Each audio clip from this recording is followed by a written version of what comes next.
It's Fitz. But we're, after a couple weeks like that, we're evaluating all positions. Quarterback, running back, O-line, D-line, corner. We haven't made any final decisions yet. We're evaluating all positions, like I just said, and right now it's Fitz.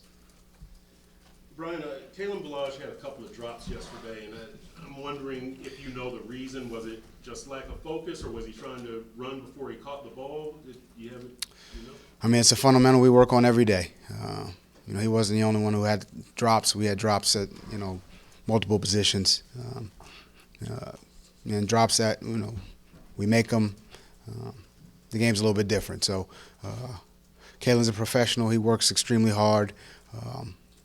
I have a lot of confidence in him. I think he'll get it corrected. But at the end of the day, he's got to make those plays in the game, along with some of our receivers who had some drops as well.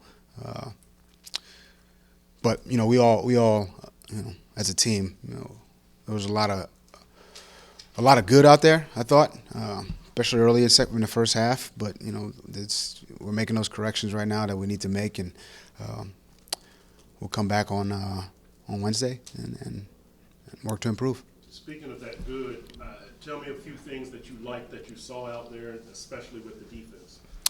I thought guys played hard. I thought the communication was better. I thought we tackled better defensively. Didn't give up very many big plays. I thought they fought. There was a couple of third and longs there. I wish we were better. We were better on, but I think it was a step in the right direction. But we still got a long way to go, offensively, defensively, and in the kicking game. Is there something that can be done aside from lineup changes to improve the offensive line? Just constant communication, constantly working together, working through the protections, working through the run game, communicating. We got a lot of games, and yesterday we struggled with. We need to do a better job there. But again, when you work with a group, and week after week after week, and you build a better rapport, I think that'll help the entire situation. Brian, what was your initial reaction when you saw Josh Rosen rolled up on the other sideline, and what were your conversations with him when you came over to your own sideline afterwards? It's the same reaction I have when any player goes down. Hope it's not serious. You want to see him, pop right back up. When they're on the ground for a minute, you start to think that it's a little bit more serious. But he jumped up. We had to take the time out to put him back in the game. He went back in there. He finished, so that's a good thing. How did you evaluate his He play? went in. Obviously, the game was where it was. He made some good throws. I think we could have helped him out by catching a couple of those passes. And look, turned it over at the end. He could have threw that ball away that he got dinged on. But overall, look, when you're in a game in that situation, it's pass. You're not really managing the game, or he's trying to push the ball downfield to create some plays, which I thought he did a good job of that. What does he need to show you to get started? It's like everyone else. Do a good job in meetings, do a good job in walkthrough, do a good job in practice. That's at all positions, to include the quarterback. Do you expect Josh to be a full participant in practice this week, or would he be limited? He's in today. He looks good. We'll see where he's at Wednesday.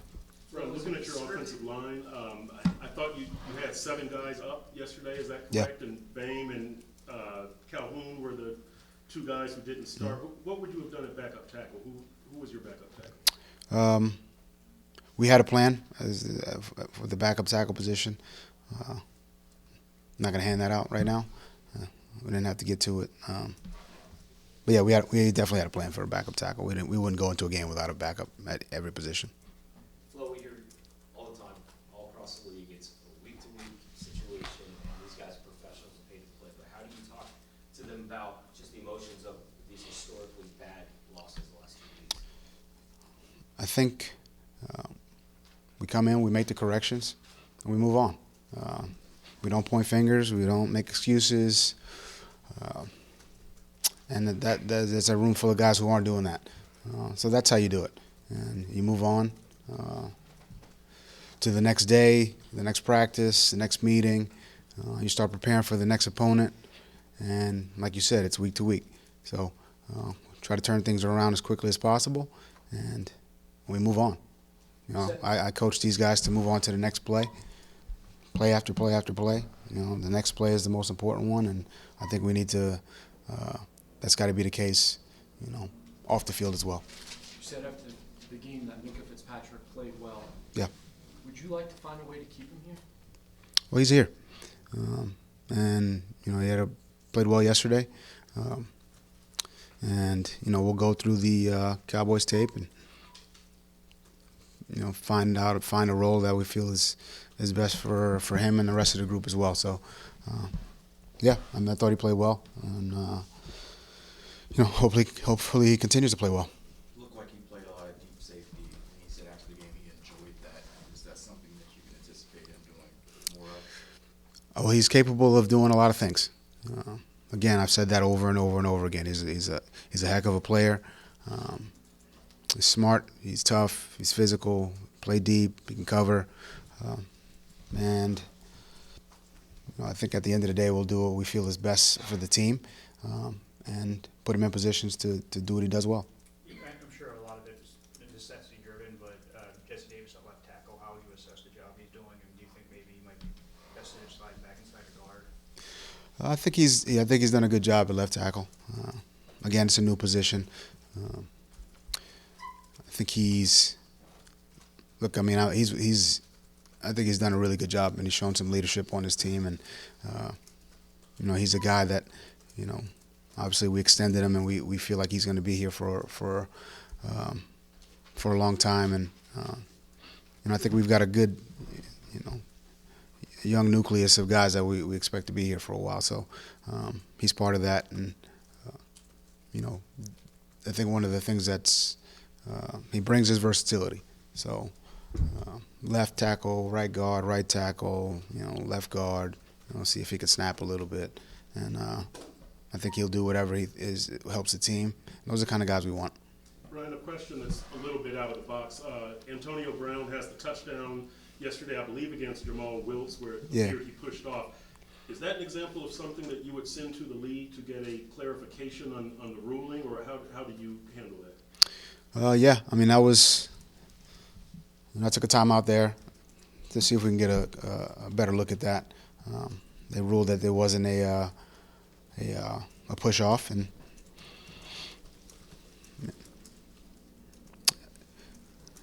yeah, I mean that was the call, and whether we agree with the call or not, that was the call that was made, and we've got to play through it. I thought the guys did. You know, that made it. I mean, that was obviously a big play in the game. Made it 13-0 right before half. But you know, tough call. That's part of the game. Has drops been an issue for this team that you've seen in practice, or was that kind of out of character yesterday? Yeah, I think it has. I think it was out of character. I think it's something. You know, if there was something we'd been consistent, you know, with, it's that. But can't take anything for granted. So we'll go back to the drawing board from that standpoint, and you know, it's something we work on a day-to-day basis. Throwing, catching, blocking, defeating blocks, tackling, you know, all those fundamentals. And that's why you do them, because you got to be sharp in all those areas. And you know, when you're not, you know, it hurts you in the game. You mentioned that the Patriots completed some 3rd and longs. Yeah. Philosophically and strategically, for us and for the fans, can you just share a little bit, when the team decides to rush 3 and drop 8, Mm-hmm. what generally is a potential positive for that, and what could be a negative? Obviously, anytime you rush 3, you're not. I mean, it's 3 on 5, so I didn't do the math on that, and it's not a good matchup from a rush standpoint most of the time. Now, I've seen instances where you can get a rush, create a rush from a 3-man rush. So I'm not saying that there's no rush there. When you drop 8, you just put a lot of bodies out there, and you force the quarterback to take a look at 8 guys in coverage and see if he wants to take a shot with something downfield. That's the thought process. So, yeah, that's really the thought process. If you feel like 8 bodies in those zones will give the quarterback problems, you do it. Do you have an idea of guys who will be here for you long term and guys who won't? I think that's yeah. I mean, I feel like we've got a young nucleus that'll be here for a while. I like that group, and I think they're coming together and improving, and I'm excited about that group. Yeah, I think it's a good group. Do you, I guess, more guys, do you coach a young nucleus different than you may a veteran that might not be? No, I coach everybody the same. I'm trying to get everybody better. Look, my goal in coaching is always to try to help a guys maximize their potential.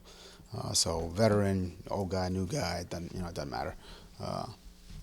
Obviously the everyone to me needs to be coached, and the really good players want to be coached, and young players want to be coached. So and they need to be coached. So this game's about development, and everyone's developing, everyone's trying to improve, get better, and that's what I love about the job. How would you assess the work of Christian Wilkins?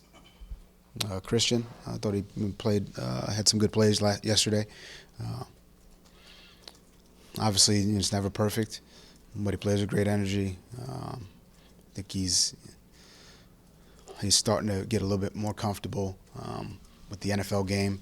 I think he's an ascending player, and hopefully he continues to build and improve as the year goes on. Brian with Ryan as your starter, as you said, but there have been some quarterbacks around the league that have been gone down the last 2 weeks. Have you guys fielded any calls or will entertain any calls for Ryan?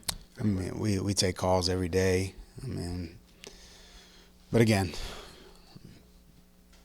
about players, we take calls every day. Chris, Brandon, those guys do a great job as far as handling that. But yeah, I mean, we field calls every day. So. If somebody did approach you with a trade for Ryan, would it be something for the team to consider? I mean, look, those conversations we have, and look, there's calls that are made on a daily basis for every team about players, about just there's talks every day. But those conversations are all confidential and they're internal. I mean, I like Fitz, and I like Rosen. I like a lot of players on our team. So, no, we have not had those conversations. That's where we're at. Ryan, Final if you're question, along guys. with the New York Times, would you entertain a couple of New York questions? Yeah, sure. So could you talk a little bit about how your own personal circumstances in growing up prepared you for professional difficulties?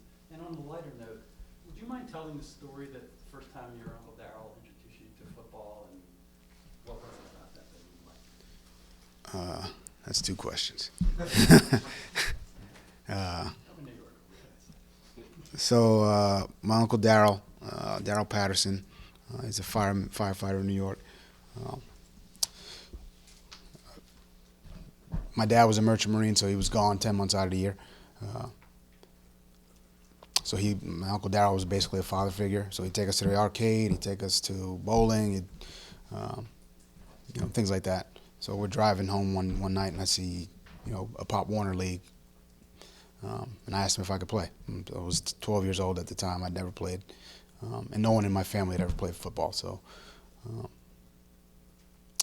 he played football in high school and played for the FDNY football team.